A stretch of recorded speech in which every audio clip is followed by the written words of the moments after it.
Let's foam roll and stretch together. Follow along for about a 10-minute series after a workout. Start off with grabbing that foam roller and we will work the backside first, going for a nice hamstring roll here. So I want you to sit on top of that foam roller, pressing your hands behind you and using your hands to press yourself forward and backwards. If you'd like to intensify the foam roll to get a bit deeper in the muscles, you can cross that leg over the top of the other one to use the weight to press deeper into the muscle tissue here. So foam rolling is also known as myofascial release. So basically it is massaging that muscle tissue, and your foam roller is just helping you get a bit deeper there than just a stretch. It really does release the tension in those muscles. So the deeper you press into it, the deeper you're going to press into that tissue and release the knots in the muscles. So next we will go ahead and work all the way up the back side there, going from about the lower back to the shoulders. You can prop yourself up with your feet and then use them to help guide you forward and backward here. And then if you'd like to get deeper in between the shoulder blades, cross the hands there like you're giving yourself a hug so that you can open the shoulder blades and get deep between the shoulders. Good, so we're going again nice and slow in this one, and probably for about a minute or two before you switch to another body part. Okay, next we're going to get nice and personal with our foam roller and go for the inner thigh. So you really do have to straddle your foam roller on this one. It feels a little bit awkward to get it first, but it does a whole world of good. So you will start on the inner thigh, really into that groin area, and then you are rolling all the way to about the knee, really getting all the way in that inner thigh. So you're using the opposite leg and the hand to really get deeper into this. And you can see when I go on this side, I'm on the elbow of the opposite arm. See there?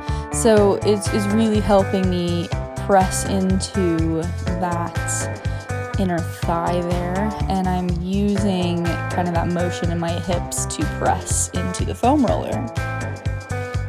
So we'll just stay here for a little bit longer. Again, just nice and slow, rolling from the inner thigh down to the knee. Okay, and then we will go ahead and switch it on up and go for the front side on the quadricep. This one, not too hard. You are just lying on top of that foam roller. Hands are in front of you and you're kind of rolling through almost like a upward dog or cobra movement. So you're kind of pressing your shoulders up to roll down to your knees and then pressing down to roll onto the hips. Again, nice and slow, and on this one you can really roll through the hip flexor there as well if you like. And then we'll go ahead and switch it up to the IT band, so the side of the body there. So what I'm doing here is letting that leg that's lying on the foam roller drag along the floor. And if you'd like to intensify the foam rolling there, you can lift the leg off the mat. As you can see, my little toe is poking out on the other side. So opposite leg is in front of you, and you're just using the elbow and that leg that's propped up to kind of help you roll along there. And we will go ahead and switch sides. So again, if you'd like an easier motion, you can let the foot drag along the floor, and for something more intense, take it off the mat. So again, it feels like it would be easier to go fast, but you really want to slow this movement down so that you are really releasing the tension in that muscle. It might feel painful at first, but like anything, the more you do it, the easier it gets. All right, next up, we're gonna place that foam roller to the side and we will begin with some mobility work. So you want to place your knees a little bit wider than the hips, and then we're going to take the knees down to each side. I want you to keep both sits bones on the floor as you do this with your shoulders facing forward. All right, but you don't want to turn the whole body with it. We're just dropping the knees down to the floor, opening up the hips here. Okay, this might feel a little bit difficult to do at first, but again, keep at it and you will get better. Just going for a few more repetitions here, and then we are going to switch it up into one more mobility movement. So again, just side to side. Okay. We'll switch it up. These I like to call mermaid hip lifts. So you start in that kind of 1 foot inside of the knee. You're going to press up onto the knees and then switch to the other side. So this one really is good for hip mobility, but it's also good for strengthening the hip flexors as well. It's a really good one to do if you've got weak hip flexors there. So we'll just keep at it for a few more repetitions and then switch it up into our stretch. Okay, so we're going to stretch out the shoulders first, sliding one arm out into sort of a puppy dog pose or child's pose.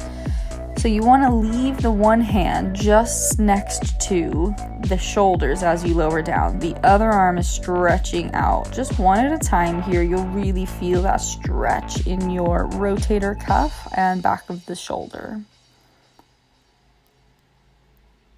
Good. Just stay here for a few more.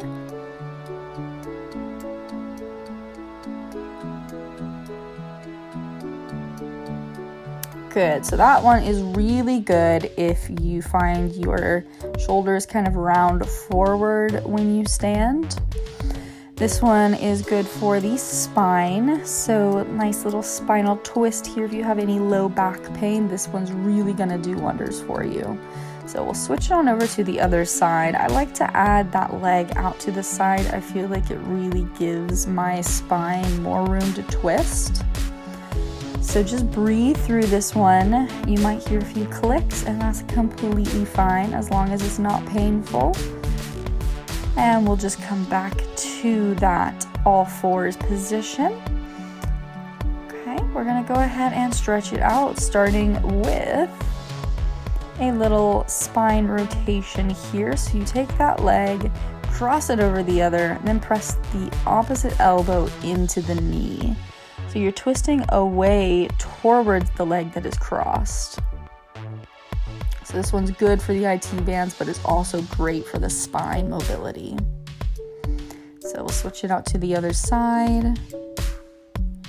And if you can, try to look at the back wall. Might be a little bit difficult. You don't want to overstretch, but whatever's comfortable for you.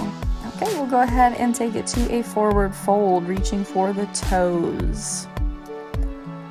Okay, you can round forward the spine, that's okay there. And if you can't reach your toes, just wrap your hands around the back of the calves or the quads, whatever feels good to you and whatever is doable for you. It will get easier and it will get better as time goes on. We will take one leg up now. I want you to really try to press down through the knee to make the leg straight as you bring it up. And we're not slouching over in this position either. We're sitting nice and tall on the sits bones, lengthening the spine here. Let's go ahead and switch it out to the other side. So again, lifting with the chest here, nice long spine, knees pressing through the leg to extend through the stretch. Okay, and you can go ahead and relax there. And we're gonna come on to the back on the mat. Good. Let's find a figure four stretch. So you really want that knee out to the side. And then if you like, you can wrap your fingers around the back of the leg and bring it into the chest. You might not get too far on this stretch. It is quite intense on that IT band, but whatever is doable for you is good. So stay in each stretch for at least 30 seconds, if not a minute. And then we will switch on over to hug the knee into the chest and then extend the leg overhead. Again, you really want the knee to push through the leg so that the leg is straight in this stretch. If you can't quite reach the calf here, grab a towel and just wrap it around the back of the leg and just stretch as far as you can. You really just want to make sure that your leg is straight in this position. And of course, continue breathing here. With each breath, you really want to relax in this stretch. So each breath is extending the stretch a little bit further, okay? Again, we stay here 30 seconds minimum to at least a minute. And then we will take it down and onto the other side. Same exact thing, going for the figure 4 stretch first. Making sure that the knee, which foot is on the opposing leg, is out to the side and not curving inward towards the chest. And then now we will take the leg down and hug the knee into the chest.